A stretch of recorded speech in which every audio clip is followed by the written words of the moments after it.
તો ગાંધીનગરમાં મસ્તકથી કાપડ માર્કેટ મહાજન દ્વારા આયોજિત પ્રખ્યાત ટેક્સટાઇલ એક્ઝિબિશન ફેબેક્સા 11નું ઉદ્ઘાટન કરવામાં આવ્યું છે। ભાજપ પ્રદેશ પ્રમુખ જગદીશ વિશ્વકર્માના હસ્તે આ એક્ઝિબિશન ખુલ્લું મૂકવામાં આવ્યું હતું। ઉદ્ઘાટન પ્રસંગે સંબોધન કરતા જગદીશ વિશ્વકર્માએ કાપડ ઉદ્યોગને વૈશ્વિક સ્તરે લઈ જવા માટે એક મહત્વનું નિવેદન આપ્યું હતું। તેમણે જણાવ્યું કે ભારતીય કાપડ બજાર હવે વિયેતનામ અને બાંગ્લાદેશ જેવા દેશોને કઈ રીતે ટક્કર આપી શકાય તે દિશામાં વિચારવું પડશે। ગુજરાતની ટેક્સટાઇલ પોલિસી આ ક્ષેત્રે ખૂબ જ મહત્વપૂર્ણ મદદરૂપ સાબિત થઈ રહી છે।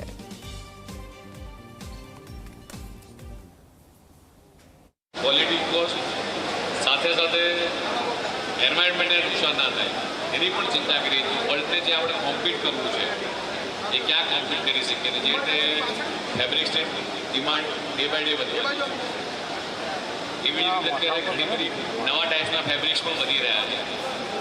લોટસ ફેબ્રિક આવી રહ્યું છે, બનાના ફેબ્રિક આવી રહ્યું છે, અલગ અલગ ડિફરન્ટ કોસ્ટલેસ ફેબ્રિક પણ આવી રહ્યા છે।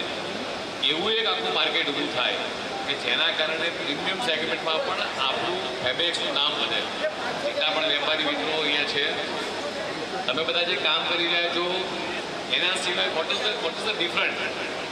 આજે પણ ધારો કે જર્મની અંદર ત્યાંનું ફેબ્રિક્સ કે જાપાનનું વ્હાઇટ ફેબ્રિક્સ એને કોમ્પિટ કરી શકે એવું કહ્યું છે।